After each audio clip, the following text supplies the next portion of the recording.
সকালে আসলাম। এই যে আমাদের বাড়িতে আসলো আমার দুই বান্ধবী। কই আরেকজন কে গেল?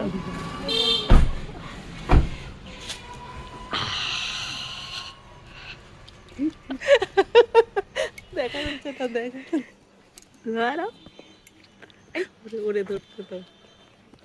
হুম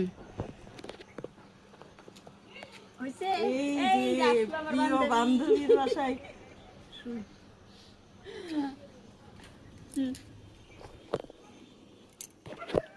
এই আহারে, কত খালি খালি লাগতেছে, এই খালি খালি লাগতেছে। আমাকে একটু এই কাছে